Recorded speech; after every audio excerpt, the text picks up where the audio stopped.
Bună seara și bine ați venit la cea de-a 40-a ediție a Săptămânii de Îndrumare, organizată de către echipa Dăruim Renaștere. De 40 de ediții venim către voi și aducem învățătură, educație și aceste instrumente holistice prin care ne putem să ne susținem viața, sănătatea și ce mai avem noi nevoie.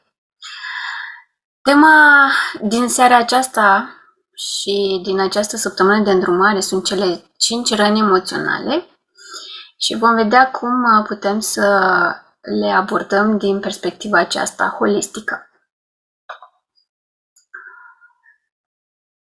Despre mine câteva cuvinte.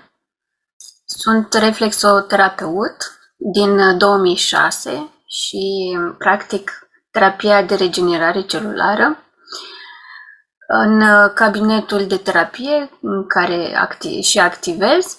Din 2020 sunt consilier doTERRA și fac parte din echipa Dăruim Renaștere. Iar mai departe s-a dezvoltat partea aceasta mea profesională.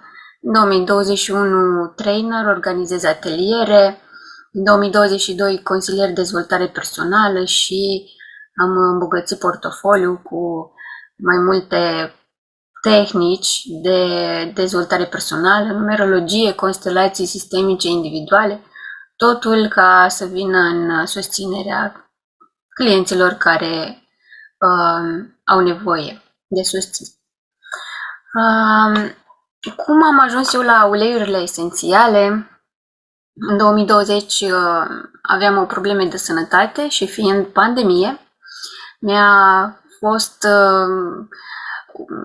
dorit să ajung la medici sau la spital și atunci o prietenă dragă, Nicoleta Ciopraga, ea ciocănea la ușă de ceva timp cu aceste minunate uleiuri, dar încă nu știam despre ce e vorba. Și atunci, constrânsă, am apelat la uleiuri și le-am dat o șansă. Și mare mi-a fost mirarea că au rezolvat situația mea de atunci. Bineînțeles, am mai luat ceaiuri și ce mai luat, dar uleiurile esențiale chiar au avut un efectiv și au spus eficiența, beneficitatea. Și de atunci am hotărât să devin consilier mai departe și către clienții mei și către clienții cabinetului și le aplic de atunci în mod consecvent către clienții mei. În nenumărate rânduri am participat la aceste ediții, fie ca invitat, fie ca trainer, și m-am bucurat să expun mai multe teme. Această temă a venit către mine în mod foarte provocator. N-am putut să rezist și atunci am ridicat două degețele atunci când s-au propus temele și am luat-o pentru a vă expune și dumneavoastră aici. Ce vom vorbi în seara aceasta? Despre uleiurile esențiale. Vom face o introducere în aceste lichide, da, care le auzim acum, e un mare, peste tot se vorbesc despre uleiuri esențiale, apoi despre protocolul campaniei noastre și cele 5 răni emoționale. Am puține emoții, că toți suntem la o temă de emoții, așa că mă înțelegeți. Ce sunt uleiurile esențiale? Ca să facem o analogie, gândiți-vă că de fiecare dată când preparați un ceai, prin infuzia plantelor, ați eliberat din frunzele, din florile, din scoarță, din coaja plantelor și a fructelor uleiul esențial ce îl conținea. Aroma este uleiul esențial, acele molecule microscopice pe care nu le vedem, dar le putem mirosi. La căldura aburilor se eliberează uleiul esențial ce se află în plantă, depozitat în mici săculeți. Poate ați văzut chiar cum deasupra apei din ceașcă pluteau mici picături. Și ca să vă dați seama ce înseamnă o picătură de ulei esențial, de exemplu de peppermint, adică menta, o picătură este echivalentul a 26 de căni de ceai, adică a 26 de pliculețe de ceai de mentă. De aceea o picătură este foarte valoroasă și foarte prețioasă atunci când o aplicăm pe noi. Știința care stă la baza uleiurilor esențiale. Când auzim cuvântul volatil, am putea crede că are o conotație negativă. Totuși, în cazul uleiurilor esențiale, volatilitatea se referă la capacitatea unei substanțe de a-și modifica rapid starea. Structura chimică a compușilor aromatici volatili din uleiurile esențiale le permite să se disperseze rapid în aer. De aceea, pot simți instantaneu aroma puternică a unui ulei esențial atunci când deschizi sticluța, chiar și la distanță. Cum acționează uleiurile esențiale? Deoarece compușii aromatici volatili se mișcă rapid în aer, vei percepe parfumul lor aproape instantaneu. Cu peste 3000 de tipuri de compuși aromatici volatili descoperiți până în prezent, este important să reținem că acești compuși determină în mod considerabil beneficiile, aroma și natura fiecărui ulei esențial. Datorită unei structuri chimice unice, fiecare ulei esențial va varia în funcție de specie și de plantă. Raportul delicat al compușilor aromatici din oricare ulei esențial este cel care le face unice și le conferă beneficii specifice. Utilizarea uleiurilor esențiale de-a lungul istoriei. Ele nu sunt într-o tendință nouă acum că auzim despre uleiuri esențiale și toată lumea folosește aceste sau au auzit la alte persoane că le folosesc, cei dragi, ci de foarte mult, civilizațiile antice au folosit plantele pentru aromaterapie, îngrijire personală, practici terapeutice, ceremoniile religioase, tratamente de înfrumusețare și preparare a alimentelor. Așadar, Egiptul folosea plante pentru înfrumusețare, în mâncare, în ritualuri de înmormântare și ceremonii, în Grecia, în Roma, în Iran, în India, medicina ayurvedică s-a dezvoltat de-a lungul a 5.000 de ani și include utilizarea compușilor aromatici vegetali. În China, medicina tradițională chinezească, la fel, susține starea de bine prin acești compuși. În Franța a dat termenul pentru prima dată de aromaterapie chimistul francez René Gattefossé, care a studiat și a cercetat profund uleiurile esențiale în secolul XIX. Deci de aici, practic, avem și partea de știință. Cum sunt obținute uleiurile esențiale? Acestea este foarte important de precizat că nu toate uleiurile esențiale sunt la fel. Puritatea unui ulei se poate schimba în funcție de localizarea geografică, metodele de distilare, condițiile meteorologice și alți factori. În plus, indiferent de cât de bine este aleasă, îngrijită și cultivată o plantă, calitatea unui ulei esențial poate fi menținută sau distrusă în timpul procesului de distilare. Datorită atenției la detaliu și preciziei necesare pentru distilare, devine mai mult o formă de artă decât un proces. Destilatorii trebuie să fie preciși și trebuie să acorde atenție metodelor de recoltare, temperaturilor, intervalului de timp de distilare, nivelul de presiune utilizat. Iar doTERRA pune foarte mare accent pe acest proces de distilare și absolut tot ce face, de la recoltare până la sticluța finală, are mare grijă ca totul să fie la un nivel foarte înalt. Cum devine o plantă un ulei esențial? Procesul exact de producție a unui ulei esențial variază în funcție de tipul de plantă din care este obținut uleiul. Totuși, ideea de bază este că plantele trec printr-un proces de distilare specific, folosind echipamente speciale pentru a separa uleiul esențial de părțile plantei. Uleiul esențial se ascunde în diferite părți ale plantei, adesea în cantități microscopice. În timpul procesului de distilare, echipamentul separă uleiul esențial de partea originală a plantei. De exemplu, când se produc uleiuri din citrice, echipamentul este utilizat pentru a separa uleiul esențial de coaja fructului. Și așa mai departe. Vom aborda protocolul pentru această temă a noastră, pentru cele 5 răni emoționale. După cum ați văzut, există un formular care se completează și vă invit să-l completați. Cei care nu ați încercat până acum, nu ați testat uleiurile esențiale, iar noi vi-l punem cu mare drag la dispoziție. Acest protocol presupune 5 ml aplicat extern, alcătuit din 12 picături neroli, plus 3 picături petit grain, plus 3 picături bergamot, plus 2 picături de lavandă. Iar intern, 1 ml din 20 de picături bergamot și 5 capsule vegetale fiecare capsulă vor conține între 2 și 4 picături, care se administrează intern. Aplicarea externă se face la punctele de puls, la ceafă, stern, tălpi, dimineața și seara. O să mergem mai departe și vom vedea fiecare din acest protocol, din acest blend, ce conține și ce înseamnă. De exemplu, neroli.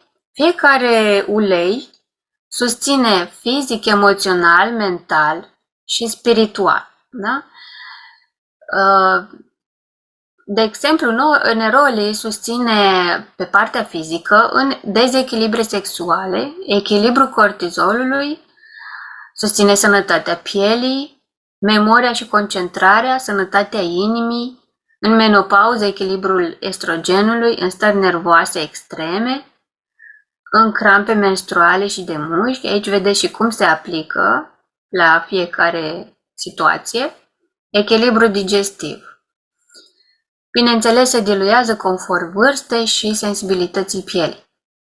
Pe partea emoțională, pentru că noi susținem acum partea emoțională a noastră și de suflet, eliberează emoții de agitație, de frustrare, de dezinteres, emoțiile care inhibă sexual sau care ne fac să fim distanțați sau care atunci când pasăm vina sau emoții de contradicție. Și vine cu susținerea emoțiilor de toleranță, intimitate, cooperare, dorința sexuală, devotamentul, empatia și răbdarea. Aici se aplică pe zona inimii, pe abdomenul inferior, pe gât și după urechi. Bineînțeles, se poate inhala sau difuza. Pe partea mentală eliberează gânduri de nu mai am răbdare, celălalt este vinovat pentru tot ce mi se întâmplă, nu mai mă pot apropia de el sau de ea, nu mai pot, această relație nu mai merge, între noi nu mai există o stare de tensiune, pur și simplu nu ne mai înțelegem. Susține gânduri și următoarele gânduri pozitive, putem să le spunem așa, adică ne ridică, ne schimbă starea aceasta de mental, din gânduri joase spre gânduri mai armonioase, în care începem să ne conectăm cu celălalt, înțelegându-l pe celălalt, înțelegând că nu e nimeni vinovat de situația aceasta a relației, de intimitate și așa mai departe. Pentru mine, neroli mi-a dat foarte mult curaj și m-a îndemnat către acțiune. Mi-a plăcut foarte mult când l-am descoperit, așa că vă invit să-l descoperiți și dumneavoastră. Și partea de spiritualitate susține conștientizarea că înainte de naștere am ales ca împreună să fim alături pe pământ. Deci am venit aici fie că avem relația cu părinții, fie că e în relația cu partenerul nostru, da? Și să dezvoltăm empatia, răbdarea, iubirea și acceptarea. Următorul ulei este Petit Grain și face parte din aceeași plantă cu neroli. Neroli este o floare de portocal sălbatic, iar Petit Grain este frunzulița și crenguța acestui copăcel. Acesta susține pe plan fizic sănătatea respiratoriei, calmarea mușchilor, sănătatea neurologică, sănătatea nervilor și a somnului, mirosul plăcut al corpului, sănătatea scalpului și a părului, sănătatea pielii, sănătatea digestivă și a inimii. Pe plan emoțional, eliberează emoții, cum ar fi renegarea generațiilor trecute din familie, repetarea tiparelor familiale nesănătoase, este loial gândirii nesănătoase din familie. Și susține emoții, cum ar fi inovarea, eliberarea din lanțul constrângerii și cultivarea de tradiții sănătoase. Eliberează gânduri, cum ar fi toți din familia mea au o gândire negativă, nu vreau să mai am de-a face cu el, să mă trag în jos, așa am fost educat să gândesc, așa se face la noi, nu vreau să mă respingă dacă fac altfel. Nu mă abat de la regulile din tradiția familiei mele, refuz. Și aici veți vedea mai departe, când vom intra în mai amănunt și vom dezbate fiecare rană, se vor regăsi aceste gânduri care se repetă. De exemplu, aici este gândul acesta de nu mă abat de la regulile din tradiția familiei mele, este cea a rigidului, da? Susține gânduri înalte, cum ar fi îmi respect familia cu greșelile lor din ele, am învățat cum să nu fac. Decid să fac ceea ce simt eu că e bine pentru mine, poate astfel îi voi elibera și pe ei. De la mine începe ceva nou pentru generațiile ce vin.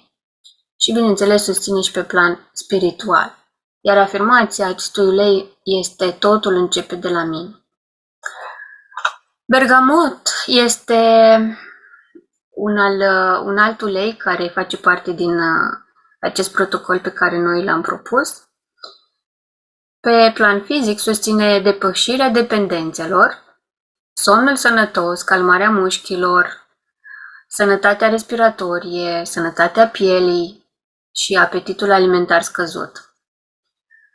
Pe plan emoțional, eliberează emoția de încredere de sine scăzută, nedemn de iubire, judecată de sine, lipsa de speranță și susține emoțiile, acceptarea de sine, demn de iubire, plin de speranță, suficient de bun.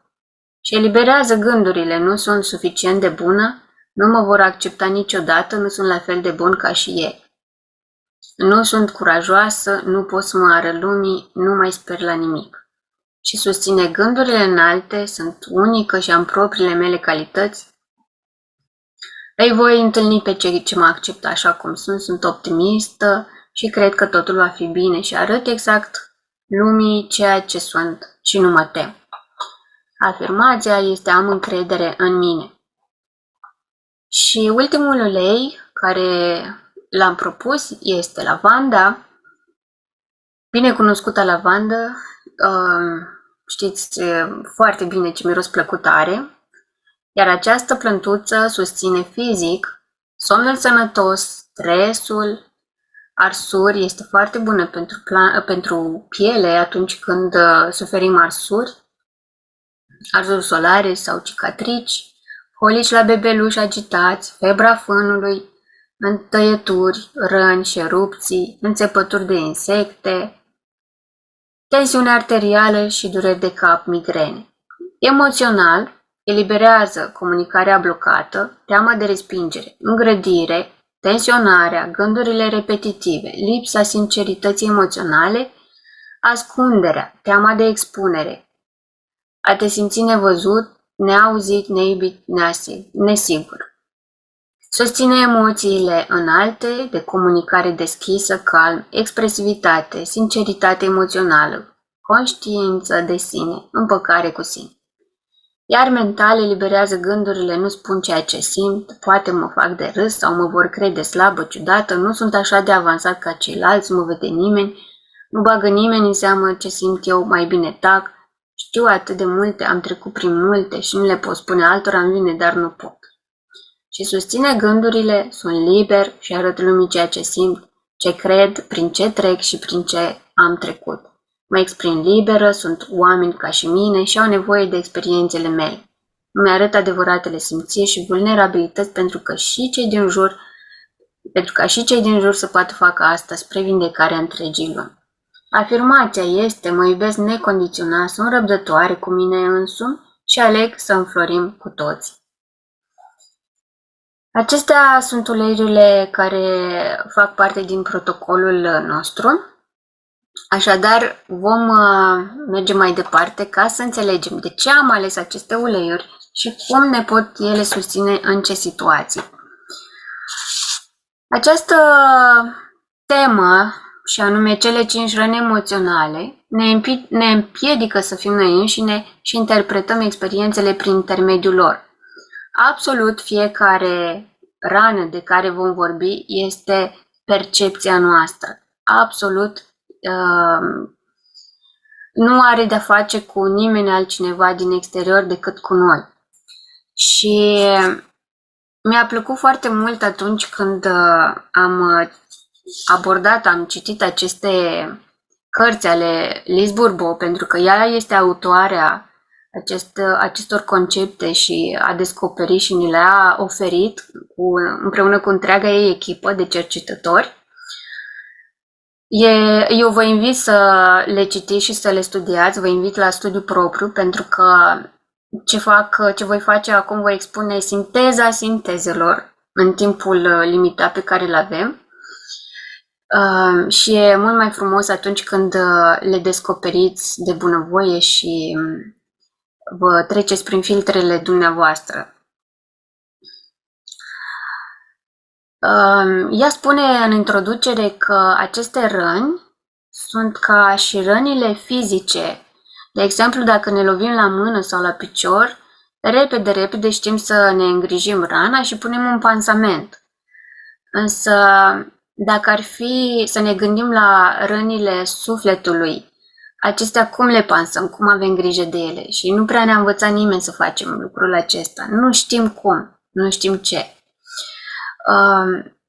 Dacă avem o rană, de exemplu, fizică la picior și cineva ne atinge la rana aceea, noi reacționăm și ne supărăm și avem o reacție.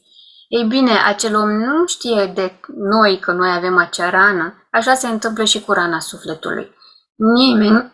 Nimeni dintre noi nu știm ce rană are celălalt.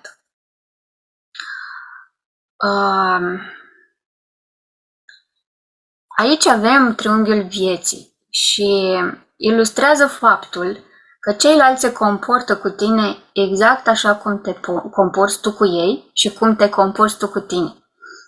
Emoțiile, fricile și gradul de suferință sunt identice. Te rănești, te respingi, te abandonezi, te umilești și ești nedrept cu tine în aceeași măsură în care trăiești aceste stări cu ceilalți. De exemplu,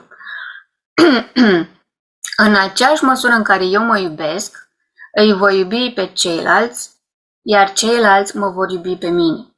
Și așa cu toate celelalte. În aceeași măsură în care eu am răbdare cu mine, ceilalți voi avea răbdare cu ceilalți și ceilalți vor avea răbdare cu mine. Sau mă accept așa cum sunt, îi voi accepta pe ceilalți și ceilalți mă vor accepta așa cum sunt.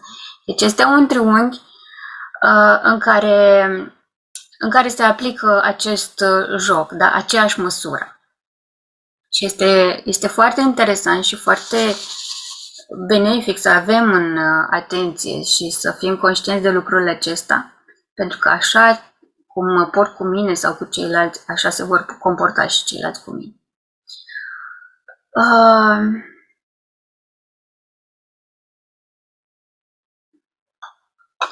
Cum apar rănile emoționale și ce măști poartă?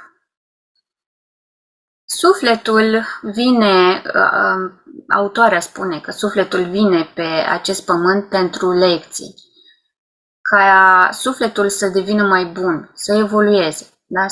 Să treacă la un nivel următor. Și ea spune că ne alegem acei părinți care ne vor determina să învățăm aceste lecții. De aceea, copilul, când vine, când se naște, el știe să fie bucuros și să fie el însuși. Mai departe, aceasta este etapa 1. Etapa 2, vin părinții și îi atrage atenția, îi spune nu, n-ai voie asta, de ce te duci acolo, nu pune mâna, că te frici, că te arzi, nu te ridica, nu te urca în copac că vei cădea. Și multe, multe altele, nu faci de rușine, nu mai plânge, nu mai țipa. Și atunci, copilul din a fi el însuși începe să cunoască durerea, pentru că îi sunt interzise modalitatea lui de a ști, de a trăi. Și atunci nu îi se mai permite să fie el însuși. Aici încep să se dezvolte aceste răni. Mai departe, copilul cunoaște revolta și trece prin perioade de criză. Atunci când copiii țipă foarte tare sau se trântesc cu fundul de pământ, vor să atragă atenția pentru că atunci ei se revoltă. De ce nu sunt lăsat să mă bucur de viață așa cum știu eu, așa cum am venit? Însă părinții, din iubire, din grijă, din siguranță pentru acel copil, procedează astfel. Însă copilul nu știe lucrurile acestea. Și mai departe, copilul cunoaște resemnarea și își pune măști care îl acoperă. Se duce, de exemplu, să mai mult pe lângă un părinte, începe să-l manipuleze, începe să obțină favoruri și așa mai departe. Acestea sunt măștile care le întâlnim sau le avem toată viața, fără să știm de unde sunt, de unde au plecat, de unde au pornit. De altfel, aceste măști, un copil abuzat de părinți nu va înceta să-și iubească părinții, va înceta să se iubească pe sine. Iar aceste măști, ne naștem cu ele. Ele se activează în aceste răni, da? Aceste răni se activează chiar din faza de concepție și le avem toată viața. Noi putem să fim în stare de negare, că eu nu sunt așa, de ce, că nu am trăit asemenea situații, eu sunt bine. E normal să negăm, e normal să fim așa.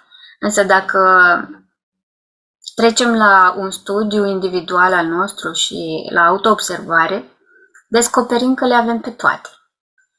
Toate rănile sunt în noi, din copilărie și mai departe ca om matur, ca om adult.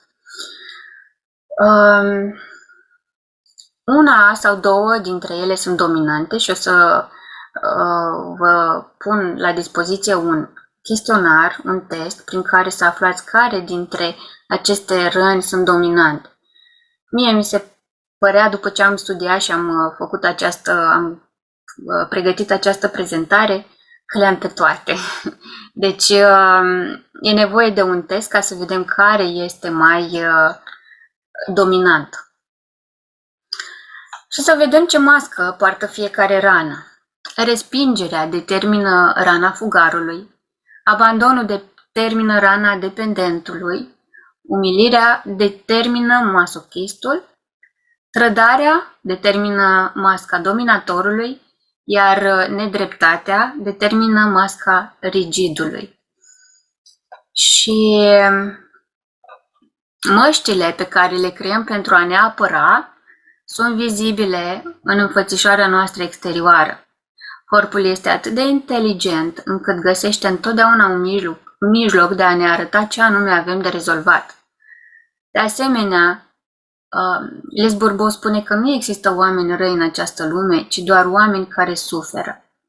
Și E bine să ne dăm un pas înapoi și să vedem oare de ce suferă acel om când țipă, când strigă la noi, când ne amenință. Ce rană este în spate? Și în continuare vom merge să înțelegem fiecare rană de respingere. Fiecare rană. Rana de respingere și masca de fugar se activează din momentul conceperii și până la vârsta de 1 an. De exemplu, apare atunci când copilul poate este dorit sau nu este dorit, pentru că acolo este simțul de a nu exista, dreptul de a nu exista sau de a fi sau de a nu fi. Acolo este acest simț. Se activează în relația cu părintele de același sex. Adică dacă e o fetiță, îi se activează la mamă, dacă e băiețel, se activează în legătură cu tatăl. Părintele, în legătură cu acest lucru, părintele de același sex ne învață să iubim și să dăruim iubire, iar părintele de sex opus ne învață să ne lăsăm iubiți, să primim iubire. Sunt lecțiile noastre de care sufletul are nevoie să învețe. De aceea, aceste răni au în spate un mare dar și un mare potențial. Masca care o poartă rana de respingere este fugarul, care, cum vă spuneam, poate să fie conturată chiar înainte de naștere. Deci, copilul începe să se ascundă, să fugă, chiar și eu m-am descoperit în masca aceasta de fugar când eram copil, că mă ascundeam după ușă când venea cineva în vizită la noi și nu mai voiam să ies de acolo. S-a activat atunci în mine probabil acea rană de respingere și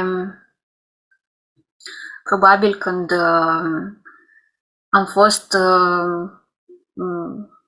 lăsată sau mi s-a spus stai acolo, nu mai veni la mine că am treabă și lucruri de genul acesta de către părinți.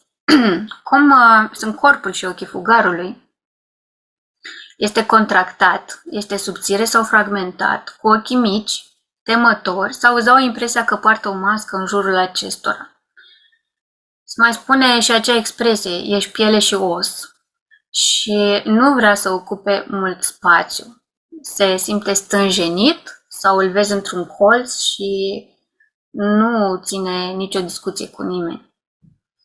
Cum este caracterul acestuia? Este perfecționist, intelectual și este detașat de partea materială a vieții. Nu consideră că are dreptul de a exista și se crede nul, neînțeles, invizibil și fără valoare și preferă singurătatea. Cea mai mare teamă, frica a lui, este panica. Are mereu tendința de a fugi de responsabilități. Mereu abandonează, nu-și termină proiectele sau se retrage din întâlniri, din comunități și pleacă. Pleacă înainte ca el să fie respins. Sau respinge înainte ca el să fie respins. Alimentația fugarului, acestuia îi lipsește pofta de mâncare și de cele mai multe ori preferă porțiile mici și asta se întâmplă din cauza emoțiilor sale sau ale fricii. Folosește des cuvinte precum nul, nimic, inexistent, a dispărea. Ne dă și conformația corpului, că mai are un pic și dispare. Aici, la rana aceasta de respingere, mai pot să spun că fugarul ajunge să creadă că părinții, deci devine dependent de părinți și le dă drept de veto asupra vieții lor. Așadar, nu te mai judeca și nu te mai plânge. pentru că tu pe tine te respingi, da? Tu pe tine te plângi. Să vedem care sunt caracteristicile acestei răni pe minus și pe plus. Pe minus trăiește în singurătate, crede că este nedemn de această lume. Tristețe care devine tot mai profundă și greu de suportat. La frică, furie, timiditate, neîncredere în sine și chiar lipsa dorinței de a mai trăi. Are o voce stinsă și slabă. Nu îi place să danseze, iar când o face se mișcă puțin. Se face mică în scaun și își îndoaie picioarele sub el. Alimentează rana de autodevalorizare când își spune că nu este bun de nimic, că nu contează deloc în ochii celorlalți și de fiecare dată când fuge dintr-o situație. Pe plus, persoana este capabilă, are aptitudini speciale, este descurcăreață, creativă, imaginativă. Nu are nevoie de ceilalți în mod special. Rana de respingere și masca de fugar ar fi soluții în schimbarea gândirii, să conștientizezi calitățile care le ai și să schimbi acele comportamente. De exemplu, în schimbarea gândirii, asumă responsabilitatea pentru propriile decizii, validează-te interior, eu sunt ok, tu ești ok. Conștientizează calitățile, că te descurci singură, că ești creativă, esteață, ești atentă la detalii, ești eficient și rapid. Și mai departe, schimbă anumite comportamente, renunță la perfecțiune sau diminuează din ea și acționează. Asumă meritele în fața altora, laudă-te cu reușitele tale. Ai grijă de tine, iubește-te, prețuiește-te, identifică nevoile tale cât și dorințele și îndeplinește-le. Reglează tonul vocii tale astfel încât să fie ferm și puternic. Caută să te înconjori de oameni, ieși cu prietenii mai des, caută să cunoști oameni noi. Ia cuvântul. Fii primul care vorbește. Și introdu în vocabularul tău cuvinte precum există, se poate, vreau. Afecțiunile de care poate să sufere acesta nu este obligatoriu, dar din studii s-a observat că aceste răni și fugarii au în general aceste afecțiuni, probleme de piele pentru a se detașa de oamenii din jur și de mediu, da? Fugarul își mai pune încă ceva pe el, o piele în plus, alergii, aritmii, vărsături, tulburări de tranzit, psihoze, depresie, anxietatea, atacul de panică, depresie suicidară chiar, probleme respiratorii, lipsa poftei de mâncare, porții de mâncare mici, consumă adesea zahăr, pentru că are nevoie de energie și unii dintre ei dezvoltă diabet și adicții. Aceștia, cum spuneam, dezvoltă adicții de către părinți sau de către alte elemente, da, alcool sau droguri. Amintiți-vă că acceptarea este elementul declanșator al procesului de vindecare în cazul acestei răni. Rana de respingere este pe cale de vindecare atunci când vă veți afirma tot mai mult și veți îndrăzni să vă ocupați locul care vi se cuvine. În susținerea acestei răni vin uleiurile esențiale precum lavanda, Clary Calm, Clove pentru rănile din copilărie și frica de respingere, Balance echilibrează interior, Peace ajută în frică, anxietate și teama de a fi rănit și Forgive susține procesul de iertare, eliberarea resentimentelor, eliberează tristețea, rușinea și furia. Următoarea rană pe care o abordăm este rana de abandon și masca de dependent. Dacă la rana anterioară persoana fugea, dar nu dispărea, rămânea totuși în areal, această persoană care are rana de abandon și masca de dependent rămâne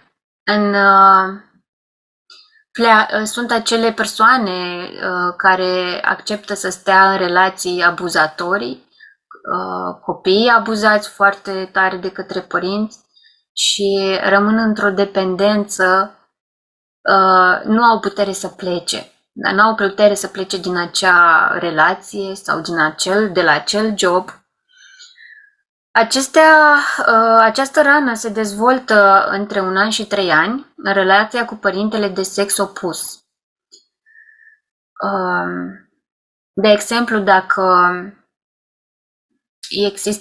e primul copil născut și vine un frățior cu surioară, el se simte abandonat și trăiește intens această rană. Dacă este lăsat la grădiniță sau la bunici, ei suferă foarte mult și devin dependenți de cineva, astfel încât să nu mai fie abandonat, să nu fie lăsat. De aici se dezvoltă foarte mult atașamentele. Cum arată acești oameni cu această rană? Sunt subțiri și lipsiți de tonus. Vedeți că seamănă cu persoanele precedente. Însă aceștia sunt plăpânzi, alungiți, spatele curbat și picioare subțiri. Și au o privire care atrag cu ochi mari și triști, foarte multă tristețe. Caracterul acestuia simte o mare nevoie de susținere și de atenție din partea celorlalți, cât și prezența cuiva. E ca și cum ar fi acea persoană care cere protecție permanent. Are o dificultate de a decide singur sau de a face lucrurile și cere des sfaturi pe care nu neapărat le urmează. Și cea mai mare teamă și frica lui este să fie singur. De aceea acceptă să rămână în aceste relații abuzive sau care nu le plac. Da? Ei se plâng că nu le plac, dar rămân acolo. De teamă de singurătate. Teama ca celălalt să nu plece, teama de a-i se spune nu, de a fi refuzat, teama de a plânge sau de a fi considerat drept un copil mic. Acestea îi plac alimentele moi, are un apetit bun și mănâncă încet. Folosește des cuvinte precum absent, singur, nu mai suport, mă simt înghițit, nu mi se dă drumul. Minusurile și plusurile acestei răni: persoana nu crede în ea, emoția sa predominantă este tristețea, se atașează foarte ușor de celelalte persoane, îi place sexul și se folosește de abilitățile sale pentru a-și păstra partenerul în relație, nu poate lua decizii pe cont propriu și cere întotdeauna sfaturi și confirmări.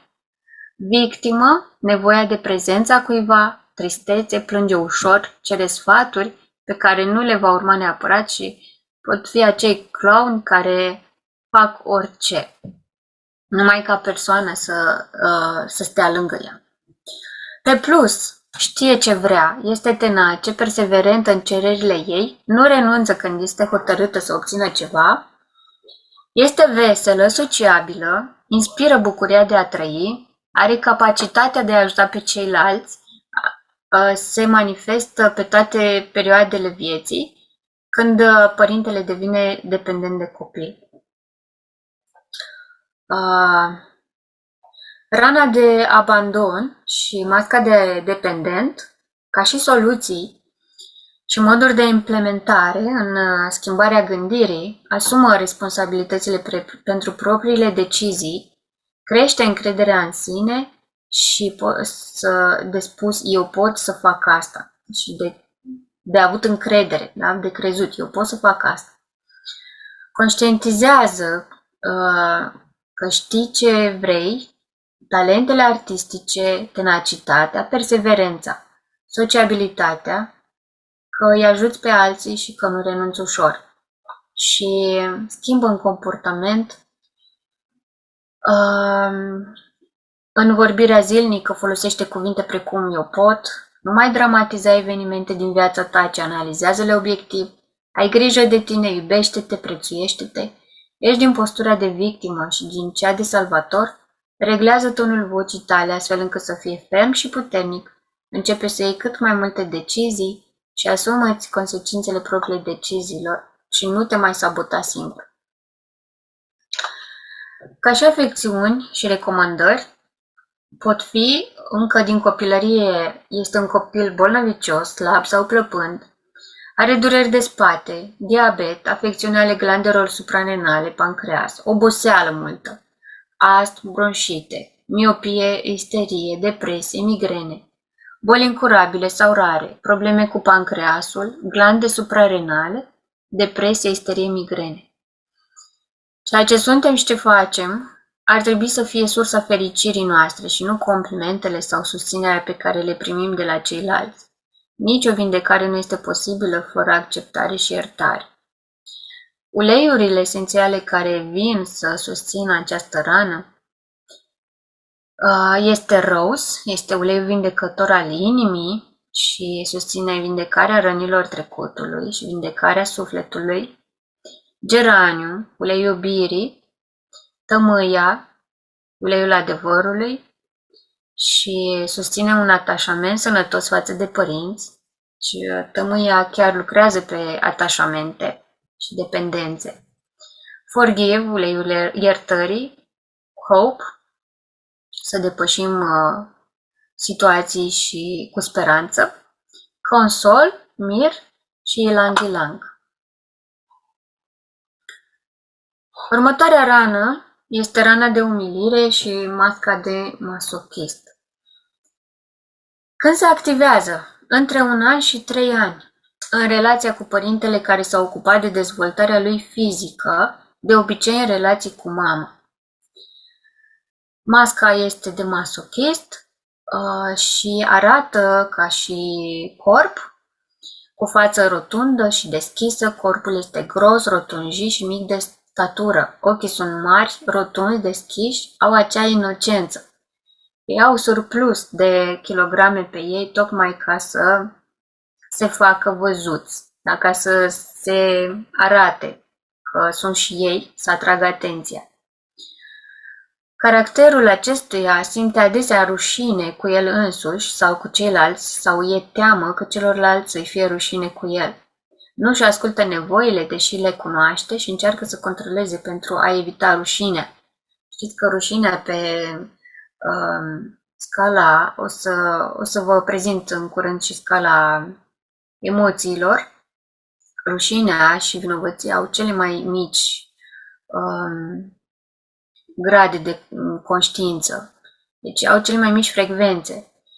Și rana aceasta de umilire chiar este foarte, foarte dureroasă. Pentru că de mic copil, între 1 an și 3 ani, părinții au spus că arată într-un fel, se comportă într-un fel de care părintele devine rușinat de copilul lui. Și atunci se activează rana aceasta de umilire puternic la copil. Care este cea mai mare teamă a lui este libertatea. Teama de a-l răni pe celălalt, teama de a fi înjosit sau umilit. Practic, rana de umilire este castrarea emoțională de către părinți. De aceea, mare grijă părinților ce le spun copiilor și de unde vin vorbele acestea, pentru că și părinții la rândul lor au rănile lor. Cum este alimentația masochistului? Acestuia îi plac alimentele grase, grele, ciocolata, simte rușine atunci când cumpără sau mănâncă dulciuri și mănâncă porții mici și dese. Folosește des cuvinte precum a fi demn, a fi nedemn, mic și gras. Masochistul întotdeauna spune, eu nu sunt bun de nimic, eu nu pot, eu nu știu, eu nu vreau să fac asta. Caracteristicile rănii de umilire, pe minus și pe plus. Pe minus se poate ca rana de umilire să fie legată de relația cu mama în domeniul sexualității și al curățeniei și de relația cu tata la nivelul procesului de învățare, a ascultării și a vorbirii. Se activează în momentul în care încep să se dezvolte funcțiile corpului fizic. Obsedat de curățenie, perfecționist, critica îl rănește foarte ușor. atrage în viața lui oameni care îl persecută și care îl fac să se simtă umilit, mănâncă foarte mult cu scopul de a compensa pentru lucrurile care îi lipsesc. Iar pe plus este îndrăzneț, îi place aventura, este bun mediator și organizator, sensibil la nevoile altora, știe să asculte, este capabil să respecte libertatea fiecăruia. Ca și soluții și metode de implementare în schimbarea gândirii, asumarea responsabilității doar pentru propria persoană, clarificarea vinovăției, recadrarea sexuală sau vindecarea unor traume sexuale, calitățile care sunt să le conștientizeze, adică o persoană îndrăzneață căreia îi place aventura, un bun mediator și organizator, sensibil la nevoile altora, capabil să respecte libertatea fiecăruia și să conștientizeze schimbări de comportament, să implementeze aceste și să lucreze la aceste schimbări în asumarea propriei responsabilități, de a învăța să ieși din rolul de salvator, îndreaptă-ți atenția către sine, ieșirea din dependențe și evitarea exceselor de orice fel, învață să nu te mai pedepsești, învață să fii blând cu tine și să nu te mai umile singur, nu te mai înjosi și nu te mai considera nedemn, încetează să te controlezi pentru a nu te îngrășa și caută să-ți vindeci această rană de umilință dacă ai găsit în descrierea ei anumite caracteristici în care te regăsești. Afecțiunile pot fi dureri de spate și senzații de greutate pe umeri. Problema de spate se datorează mai ales sentimentului că îi lipsește libertatea. Probleme respiratorii atunci când se simte sufocat de problemele celorlalți. Varice, întorse și fracturi din cauza temerii sale de a nu mai fi capabil să se miște. Dureri de gât, laringite, deoarece se reține mult din ce ar vrea să spună. Probleme cardiace, deoarece nu se iubește prea mult. Intervenții chirurgicale și probleme cu ficatul. Este important să ne reamintim faptul că ceilalți nu pot niciodată să ne facă să ne simțim vinovați, deoarece culpabilitatea provine doar din noi înșine. De asemenea, este important să ne reamintim că ceea ce ne face să suferim nu este ceea ce trăim, ci reacția noastră a ceea ce ni se întâmplă din cauza rănii nevindecate.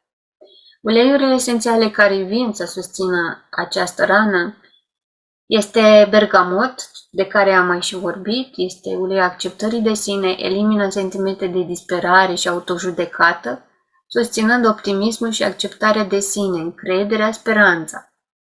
Deci asta este și varianta internă în protocolul nostru. Douglas Fir, uleiul înțelepciunii, Helichrysum, Forgive, piperul negru, Cassia, Ancor și Passion, uleiul pasiunii. Rana de trădare se activează între 2 și 4 ani. Se activează în relația cu părintele de sex opus.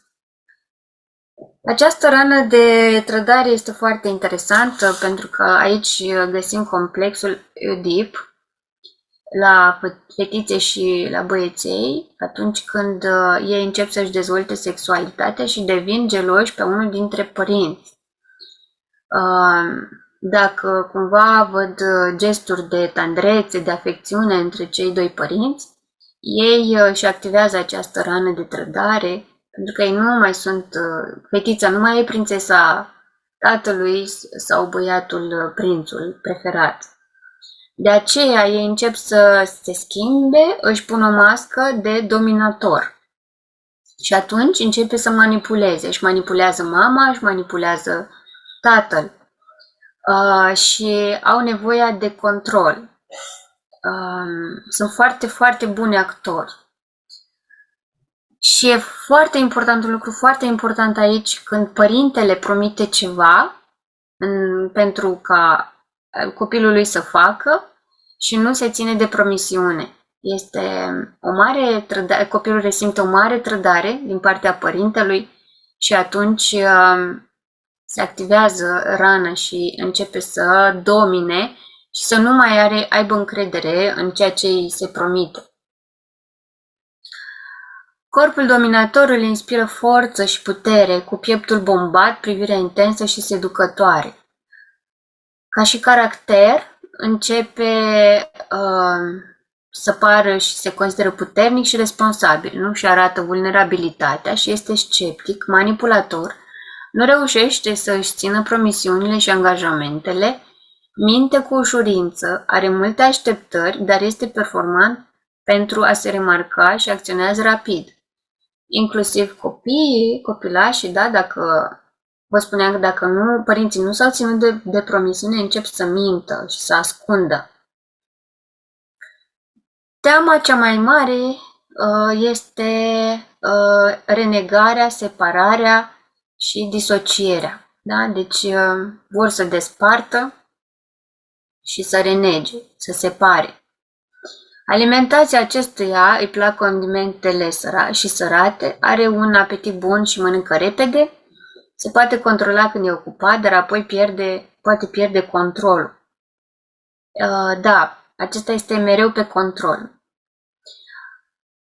Folosește des cuvinte precum disociat, sunt capabil, știam eu, lasă-mă pe mine să o fac, ai încredere în mine, nu am încredere în X, ți-am spus eu și așa mai departe.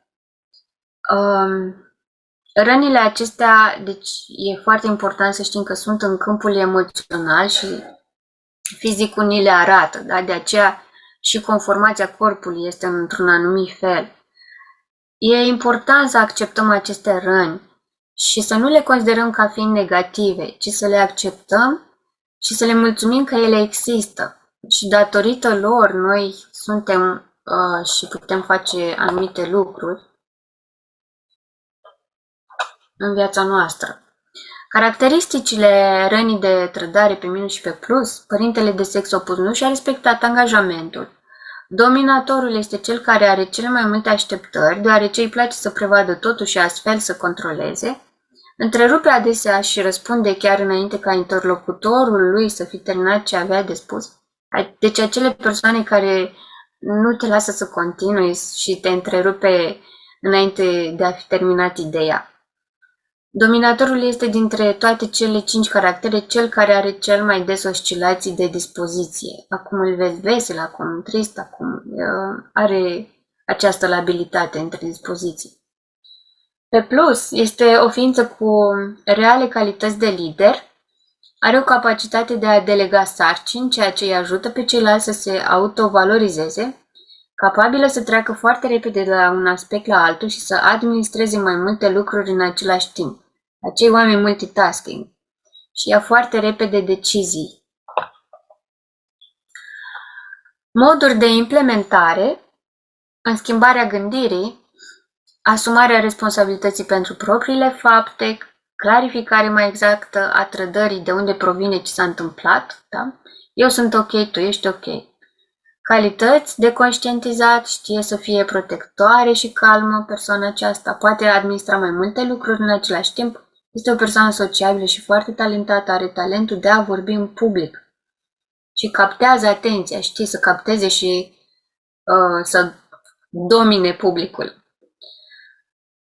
Iar schimbările de comportament, este important să renunți la grabă și să-ți iei timp să analizezi și să iei decizii.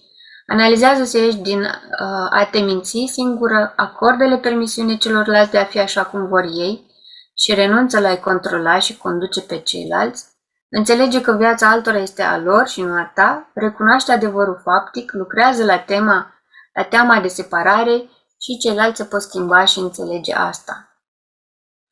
Afecțiunile acestei răni este spasmofilia, impotența, durere articulare, mai ales la nivelul genunchilor. Ei nu se lasă îngenunchiați. Boli care semnifică pierderea controlului asupra anumitor părți ale corpului, hemoragii, impotență, diaree, paralizie, probleme la nivel digestiv, diverse tipuri de inflamații, herpes.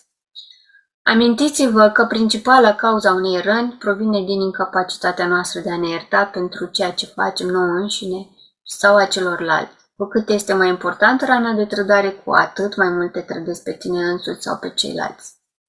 Uleiurile esențiale care susțin această rană este turmericul, întărește încrederea și curajul, cimbrul, uleiul iertării și a eliberării, forgive, adaptiv, un amestec pentru calmare și liniște și crește sentiment de încredere în sine, bergamot și uleiul hope, este un blend care aduce lumină în întuneric și speranță în situații dificile. Și ultima rană este cea de nedreptate și masca rigidului. Se activează între 4 și 6 ani în relația cu părintele de același sex. Este de fapt un blocaj în calea individualității. Cum corpul acestui rigid este o postură dreaptă și mândră, cu privirea intensă și vie, cu ochii limpezi, corpul drept și rigid, cât mai aproape de perfecțiune, bine proporționat, mișcările îi sunt rigide. Ca și caracter, își blochează des emoțiile și are dificultăți în a cere ajutorul și nu recunoaște când are probleme. Se îndoiește de propriile alegeri și cere prea mult de la el. Are dificultăți în a primi. Cea mai mare teamă este răceala, indiferența. Are probleme în a-și accepta atât propria răceală cât și pe cea a altora, el făcând tot posibilul pentru a părea călduros. Îi place de asemenea să fie în centrul atenției și atrage atenția într-un grup. Alimentația lui sunt alimentele moi, are un apetit bun și mănâncă încet. Folosește des cuvintele precum nu e nicio problemă, întotdeauna, niciodată, foarte bun, foarte bine, special, super, extraordinar, exact, cu siguranță, de acord? Rănile, caracteristicile pe minus și pe plus. Rigidul caută dreptatea cu orice preț, este un perfecționist și va încerca mereu să fie corect, îi este teamă de autoritate, este mai înclinat să simtă invidie decât ceilalți, este foarte optimist și are tendința de a spune că el nu are niciodată nicio problemă, că totul este bine. Are dificultăți în a primi cadouri deoarece se va simți dator. În spatele rigidului se ascunde o persoană creativă care are multă energie și o mare capacitate de muncă. Iar moduri de implementare pentru a susține această și a vindeca această rană de nedreptate este în gândire să-și asume faptul că e nedrept atât cu sine și cu ceilalți, ieșirea din perfecțiune și, bineînțeles, eu sunt ok, tu ești ok. Calitățile de conștientizat că este ordonat și atent la detalii, este o persoană care reușește în situații dificile, are capacitatea de a simplifica și de a preda altora foarte clar. Iar în schimbarea comportamentului este important să înțeleagă că invidia nu ajută cu nimic, mai bine te bucuri pentru alții, identifică și acceptă limitele fizice și psihice, nu te mai compara cu ceilalți, valorizează-te singur, asumă consecințele pentru acțiunile tale, acordă-ți timp pentru tine și pentru a te cunoaște mai profund, vindecă-ți trecutul și eliberează-te de emoție de furie, ieși din acțiuni bine-rău și analizează mai mult.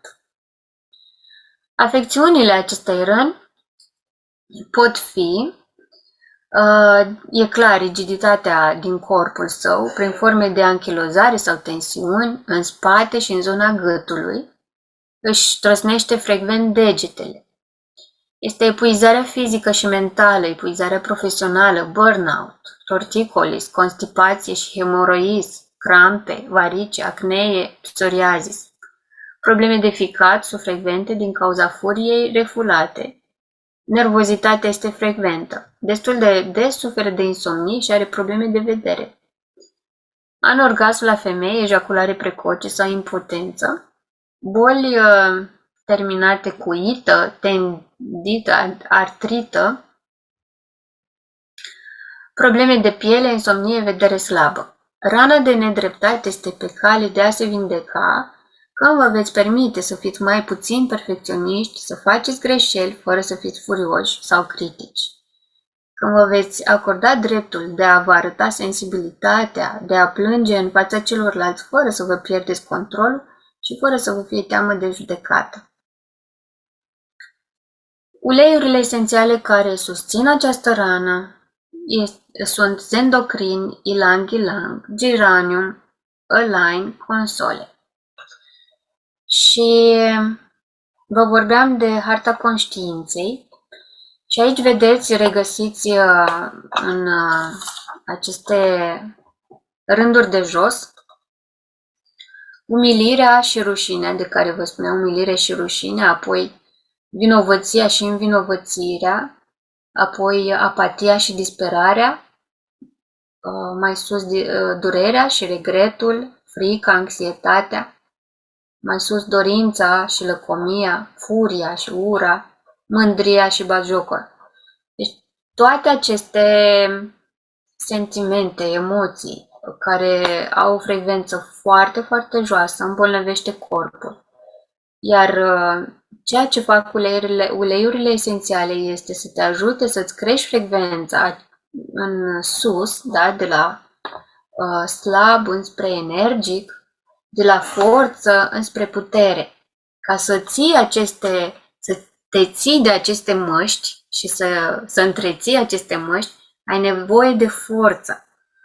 Dar ca să le depășești și să le vindeci, ai nevoie de putere. De aceea, uleiurile esențiale ne susțin ca noi să trecem mai departe, să avem curaj, să ne afirmăm, să avem încredere, optimism, să ne acceptăm și să ne iubim pe noi și pe ceilalți. Să primim iubire, să știm să primim iubire și să dăruim iubire. Să avem înțelegere, bucurie și seninătate, pace, liniște, beatitudine. Deci iată cum putem transcede de la aceste sentimente greu de dus înspre sentimente ușoare și armonioase. Aceste sentimente, aceste răni, da? Este vorba despre cum noi le percepem. De aceea eu vă invit cu mare drag să vă faceți o autoanaliză și să studiați mai departe. Eu sper că am căutat să mă încadrez într-o oră cât de cât și mâine vă invit la ora 20 la testimoniale. Colegele noastre vă vor povesti cum au reușit să depășească situații din viața lor legate de o rană sau de o mască și ce au făcut în acest sens. Deci, cu mare drag vă aștept și la aceste testimoniale. Eu vă mulțumesc și vă invit să apelați la persoana care v-a invitat pentru întrebări suplimentare. Dacă aveți acum întrebări, sunt aici la disponibilitatea dumneavoastră.